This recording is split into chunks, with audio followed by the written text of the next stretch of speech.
Assalamualaikum warahmatullahi wabarakatuh. Perkenalkan, nama saya Ahmad Haris Abdimanaf. Saya merupakan dosen tetap di program studi teknologi hasil pertanian Fakultas Sains dan Teknologi Universitas Anupaya. Video ini merupakan pernyataan diri dalam unjuk kerja Tridharma Perguruan Tinggi atau PDD UKT-PT untuk sertifikasi dosen tahun 2026 khususnya dalam bidang pengajaran. Pada kesempatan kali ini saya akan menyampaikan secara singkat terkait dengan mata kuliah kecakapan komunikasi yang saya ampu. Materi ini ditujukan untuk mahasiswa semester 2 program studi teknologi hasil pertanian yang dibebankan sebesar 2 SKS. Mata kuliah ini dirancang untuk membekali mahasiswa dengan kemampuan komunikasi dasar yang mudah dipraktikkan dalam kegiatan akademik, praktikum, kerja kelompok, lapangan, dan pengenalan dunia industri pangan. Materi ini difokuskan pada pemahaman unsur komunikasi, etika komunikasi, mendengarkan aktif, teknik bertanya, pengenalan audiens, penyusunan pesan sederhana, komunikasi tertulis dasar, pesan visual sederhana, diskusi kelompok, presentasi hasil praktikum atau proyek produk pangan, serta evaluasi dan perbaikan pesan. Mata kuliah ini dilaksanakan sebanyak 16 kali pertemuan, 14 kali diantaranya yaitu tatap muka dan 2 diantaranya yaitu ujian akhir semester dan ujian tengah semester. Mata kuliah ini terdiri dari beberapa topik, yaitu konsep dasar komunikasi, yang kedua jenis komunikasi, ketiga etika komunikasi, keempat mengenali penerima pesan, tujuan, situasi, dan kebutuhan komunikasi, kelima hambatan komunikasi, keenam pesan visual sederhana, ketujuh komunikasi interpersonal, kedelapan yaitu presentasi dasar. Adapun CPL pada mata kuliah ini yaitu CPL yang pertama menunjukkan sikap empatik, santun, etis, responsif, dan bertanggung jawab dalam berkomunikasi. CPL kedua yaitu menguasai konsep dasar komunikasi lisan, tertulis, nonverbal, interpersonal, kelompok, presentasi, dan komunikasi digital sederhana. CPL ketiga mampu menyampaikan gagasan, data, hasil praktikum, dan informasi sederhana bidang teknologi hasil pertanian secara lisan, tertulis, visual, dan digital dengan bahasa yang jelas, santun, dan mudah dipahami. CPL keempat mampu merancang, mempraktikkan, dan memperbaiki pesan komunikasi sederhana untuk kerja tim, presentasi, penyampaian informasi produk pangan, serta pemecahan masalah komunikasi dasar. Semua ini telah tertuang pada RPS dan divalidasi oleh ketua program studi. Pada pencapaian pembelajaran pada mata kuliah ini antara lain mahasiswa. Yang pertama itu mahasiswa mampu menjelaskan pengertian, unsur, fungsi, jenis prinsip, dan etika dasar komunikasi dalam konteks perkuliahan, praktikum, lapangan, dan industri pangan. Yang kedua, mahasiswa mampu mengidentifikasi pesan, tujuan, situasi, kebutuhan informasi, dan hambatan komunikasi sederhana pada kegiatan akademik dan teknologi hasil pertanian. CPMK yang ketiga yaitu mahasiswa mampu menyusun pesan lisan, tertulis, dan visual sederhana seperti email, catatan praktikum, ringkasan hasil, instruksi kerja, poster, infografik, label, dan leaflet produk pangan.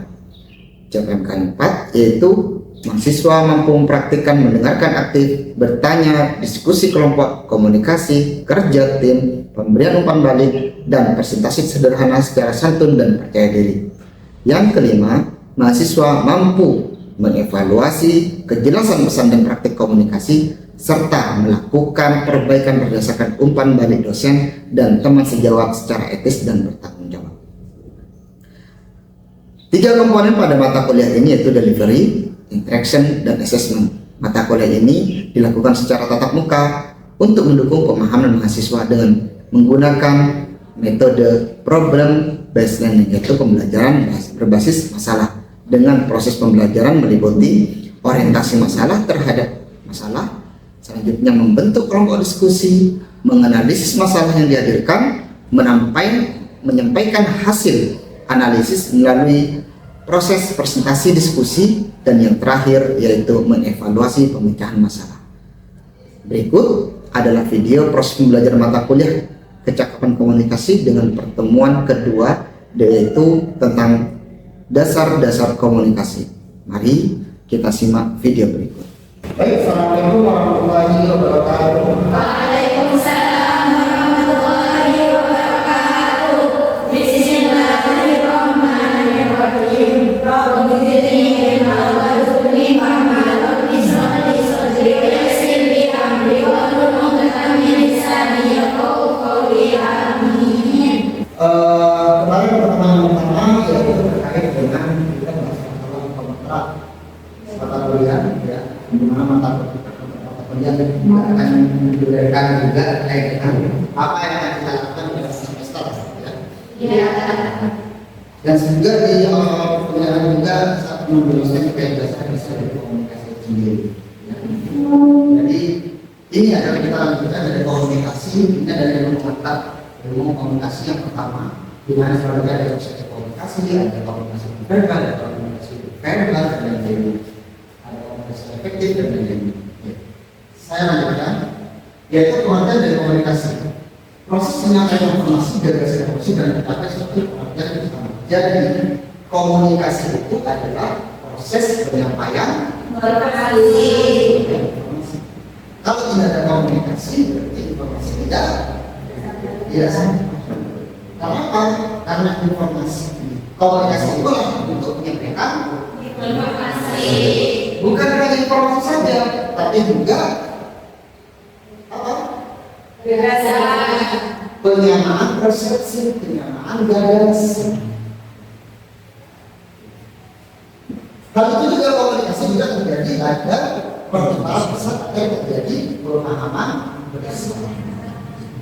Sama seperti kita, saya dengannya terjadi komunikasi. Ada apa? Ada kalian paham apa yang saya jelaskan. Kalau di sini tidak menjelaskan hanya bahasa Islam. Sedangkan saya tidak tahu bahasa Islam, tidak nyambung. Iya. Ini kuno, nyambung. Selanjutnya ada beberapa teori terkait dengan dasar-dasar komunikasi itu sendiri. Yaitu menurut Charles Collet tahun 1909, kenapa ini kok disebut teori? Karena teori itu case by case sudah teruji. Teori ini masih sampai sekarang itu masih dipakai pengertian dari ahli komunikasi juga terutama. Beliau berkata bahwa suatu mekanisme yang memungkinkan mampu menyebabkan adanya hubungan antar manusia. Kan kalau dari komunikasi dari apa?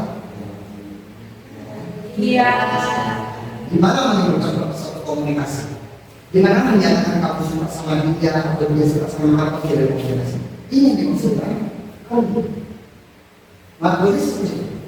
Jadi komunikasi itu memungkinkan adanya hubungan. Bahkan sesama hewan pun ada Komunikasi. walaupun tidak ada komunikasi walaupun itu bahasanya biasa. Selanjutnya, menurut Colin, komunikasi adalah satu proses di mana pihak serta saling menggunakan informasi dengan tujuan untuk mencapai pengertian yang sama yang lebih baik mengenai masalah yang penting bagi semua pihak. Komunikasi pada akhirnya merupakan kaitan hubungan berusaha bersama dan pembentukan pada saat ini dari komunikasi ada tiba balik. Kalau sebenarnya itu judulnya apa? Itu. Kalau sebenarnya enggak, maaf kita pernah dia itu beras. Gimana? Kalau sebenarnya ada imbang. Kamu? Tidak. Kamu berarti apa? Sering katanya aku. Kalau saya bilang, apapun itu, apa jawabannya? Pasti ada interaksinya apa awal untuk komunikasi. Misalnya, interaksinya adalah dengan raut wajah. Misalnya kalau misalnya di rumah, katakan di rumah. Kalau kalau di rumah, di asal mandi, ada sama, apa yang sebenarnya? Pada sekarang apa?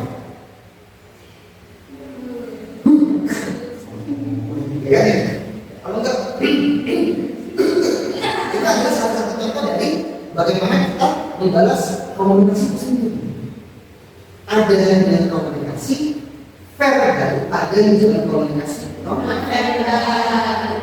komunikasi verbal itu dengan harapnya dan lain-lain. Itu adalah sebuah dari hakikat bagaimana rangsangan dari komunikasi berdasar dari komunikasi sendiri. Menurut Bendo, ini menurut Bendo, ini ahli komunikasi jaringan menurut Bendo. Menurut Bendo, komunikasi adalah proses di mana pesan dikirimkan dari sumber kepada penerima. Batasannya mengandung ada unsur-unsur apa?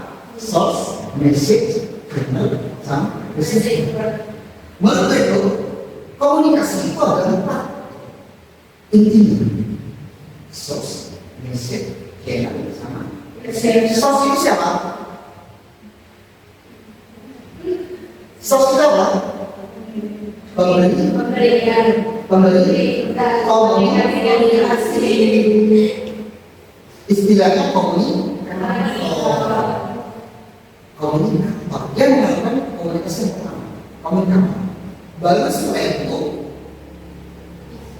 message. Apa itu message? Isinya apa? Baru setelah itu salurnya apa? Ada yang kalau sekarang ada hybrid ya, ada yang digunakan langsung, ada yang digunakan WA ya kan. Bahkan kalau menggunakan WA sudah terwakili makna kita dan emoticon ya. Waktu sebenarnya nggak pernah kita dikasih emoticon. Ada yang biasanya kasih emoticon. Ya kan? Benar kan? Ada yang nggak kalian jawab? Nyata? Ada yang bilang, ya saya baru tadi sebut. Ada? Itu yang dimaksud, seperti siapa? Jangan mendengarkan, ada yang sekarang bicara sendiri di dalam tembok. Karena apa? Karena memang benar. Tembok bisa jadi benar sebagai orang emosi. Maka dari itu ini benar-benar empat unsur komunikasi itu harus terpenuhi. Semua komunikasinya, siapa yang berbicara, isinya apa, dia berbicara melalui apa, ya, telepon, email, atau langsung. Baru saja siapa penerima. Dan ini sudah digunakan oleh ahli marketing komunikasi. Komunikasi bersama. Contoh, kalau kita melihat iklan sampo, iklan sampo pasti ada iklan sampo yang membuat orang-orang pasti takut. Karena apa? Karena di situ mereka berbicara isi pesannya ini untuk menghapuskan. Kalau warnanya airnya warna putih, terus warnanya warna putih, tidak akan dijadikan model sampo, tapi model warna putih. Ya kan? Iya. Itu adalah pesan sampai pada siapa? Bilangnya apa? Channelnya siapa?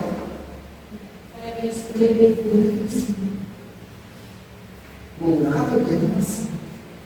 Receivernya siapa? Penerimanya siapa? Seluruh perempuan, seluruh pengguna sampo dia untuk pakai sampo. Ya. Kalau nggak punya pakai sampo nggak? Ya. Pakai minyak dia. Siapa komunikatornya? Kalau misalnya kamu jadi bagian sampo, nggak ambil dia sampo. Nggak dia sama orang. Kenapa? Karena bukan artis. Dia lagi berbicara, ya. Pasti saya menjadi bagian sampo.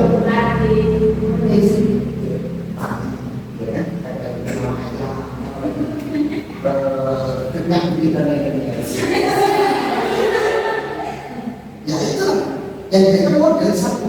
Siapa yang kalian tahu? Siapa yang jadi model sampo?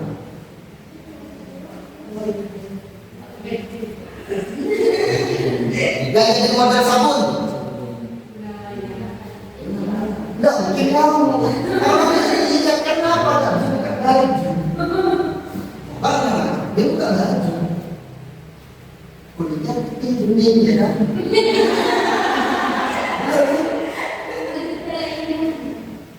Minum air kelihatan kalau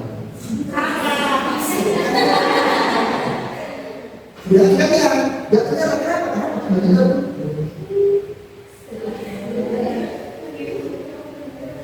Jadinya kan ketika minum air itu mungkin minum air gitu kan, rasa semuanya. Mereka ini adalah nanti komunikasi pembangunan dan komunikasi pertumbuhan. Penelitian progres itu rata-rata adalah komunikasi dengan bagaimana adopsi inovasi, bagaimana menerapkan tentang komunikasi itu sendiri di pada inovasi. Ini adalah paradigma di mana pada komunitas sekali mengandung 5 unsur, yaitu komunikator, yang saya katakan tadi, komunikator, source, center, pengirim pesan, isi pesan dari information, delivery-nya apa, message-nya apa, media channel-nya apa, saluran serba, komunikator, siapa pengirimnya. Baru setelah itu menurut pesan itu ada efeknya. Apakah dia makan? Apakah dia membalas? Seperti saya kita dari kalian, balasnya kan apa? Responnya apa? Itu ada yang hanya diam saja. Mengerti? Paham? Yang apa yang kita akan diam? Itu tadi ada efeknya. Efeknya baik diam. Dan dia apa? Berarti komunikasi tidak menunjukkan tidak efektif. Jadi kata ketika ada teman-teman main kamu, ketika ada yang main kamu, terus sekarang bicara itu apa? Tidak ada respon. Berarti tidak ada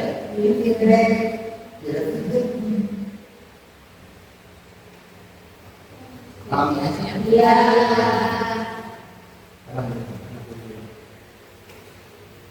Nah, macam-macam komunikasi. Di sini ada beberapa macam komunikasi, yaitu tulisan, dan pesan. Ya. Di mana komunikasi dibedakan antara interpersonal dan personal. Dan di sisi psikologi, kita termasuk komunikasi psikologi itu interpersonal kebanyakan digunakan. Orang-orang yang ingin berlatih, orang-orang yang ingin berlatih itu percaya diri dengan mampu, mereka kebanyakan menggunakan komunikasi interpersonal. Kalau sini ada pertanyaan? Ada pertanyaan? Paham semua? Dan interpersonal ini mereka berbicara kepada diri sendiri. Pernah nggak sampai berbicara kepada diri sendiri? Saya bodoh yang paling gila dia ngerti. Pernah? Karena di film-film Indonesia gitu kan, ada person gitu kan, dia terbicara. Ah, itu ada di komunikasi. Ada di sini. Bicara pada diri sendiri. Contoh apa? Kan kita lihat, aduh, gitu kayak gitu.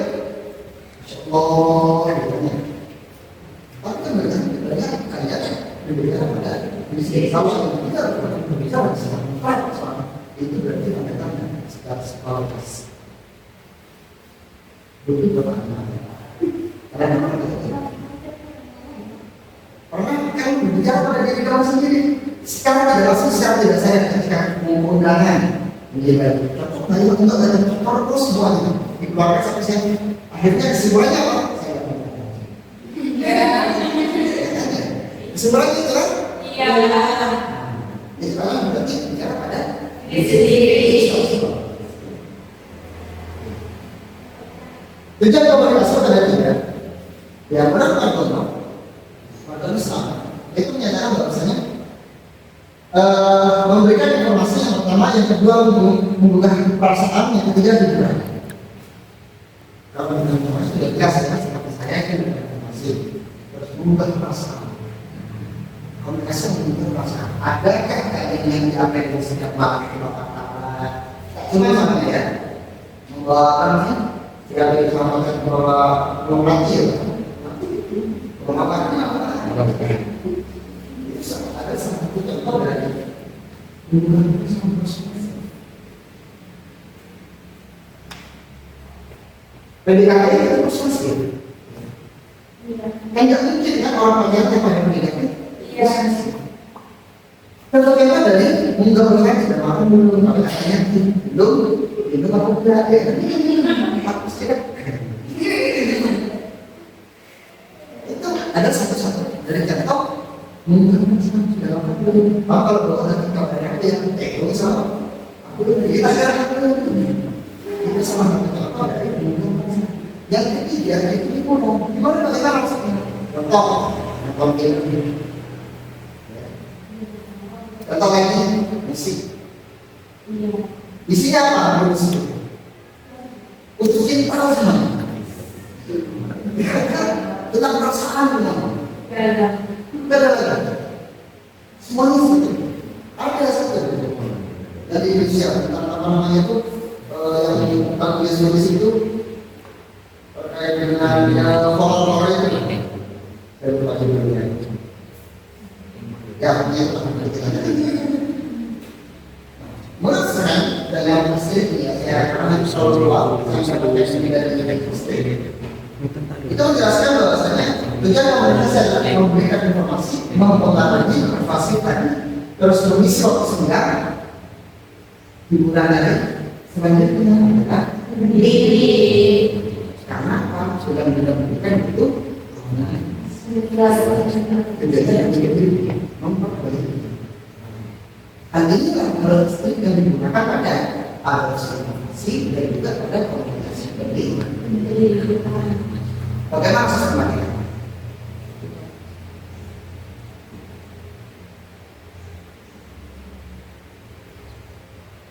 Unsur komunikasi ini yang saya berikan tadi, source, message, channel, receiver, dan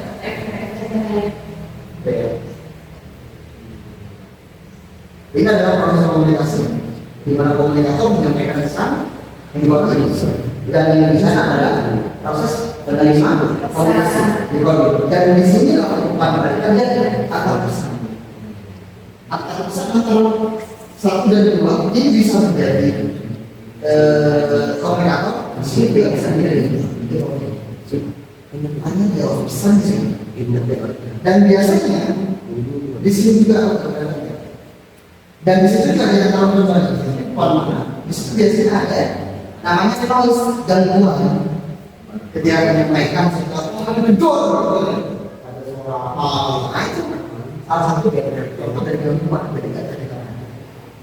karena jadi seperti itu ketika kita jauh orang seperti mesin terus ya,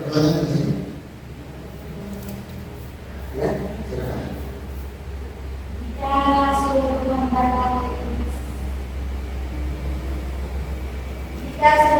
pembatasan teknik komunikasi dapat dihilangkan, apakah oleh teknologi, apakah kesalahpahaman dalam komunikasi juga akan hilang? bisa jadi kesalahan iya, bisa jadi hambatan komunikasi itu bisa diselesaikan maka komunikasi itu bisa menjadi efektif akan bisa menangkan persepsi yang sama yang terjadi itu bagaimana Pak? Hambatan atau gangguan pada komunikasi itu sendiri ketika kosong bicara berdua tidak ada gangguan ini mau itu lain itu yang terjadi. Jadi hambatan itu makanya saya akan mengembangkan agar kegiatan aktivitas komunikasi.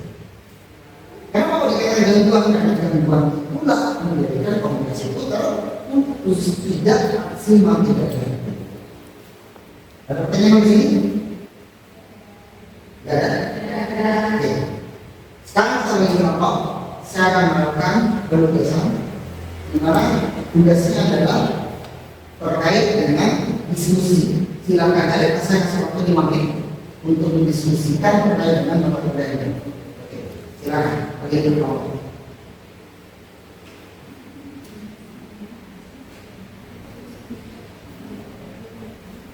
Oke, saya kembali ke depan bersama.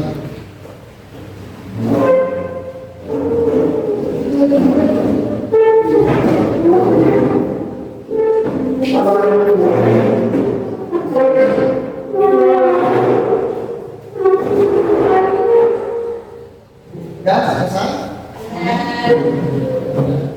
Oke, silakan. Kelompok 1 sampaikan kepada kita masing-masing diskusi terkait dengan komunikasinya di komunikasi transaksional di sebuah daerah.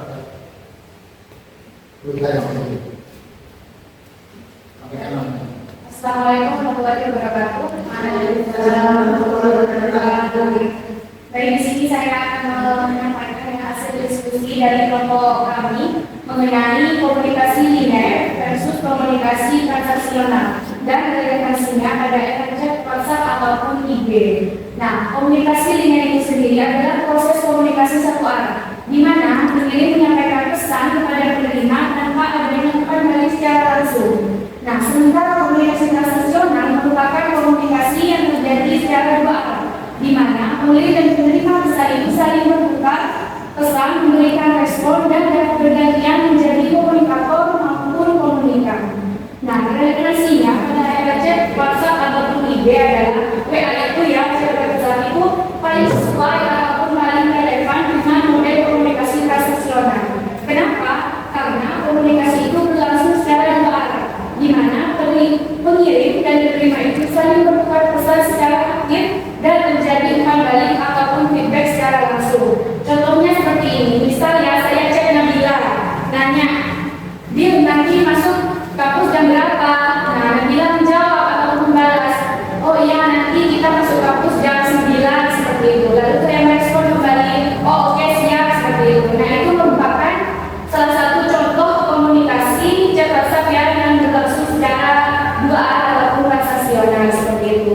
Kalau chat Instagram ataupun DM itu tergantung, bisa termasuk ke komunikasi linear ataupun komunikasi transaksional. Hal ini tergantung apakah ada respon dari penerima pesan tersebut. Nah, jika tidak ada balasan, maka komunikasi tersebut itu lebih mendekati komunikasi linear karena pesan hanya berjalan satu arah, artinya tidak ada feedback ataupun umpan balik. Sebaliknya, jika penerima pesan itu membalas, maka komunikasi itu berubah menjadi transaksional karena pesan berjalan dua arah. Seperti itu. Terima kasih. Wassalamualaikum warahmatullahi wabarakatuh. Waalaikumsalam warahmatullahi wabarakatuh. Sekolah semuanya? Iya. Sampai sini ada pertanyaan? Pertanyaan atau hari ini? Ya. Baik, sekarang saya akan memberikan tugas take home, yaitu kalian menonton film Habibie dan Hanum dan silahkan ulas pesan dari film tersebut.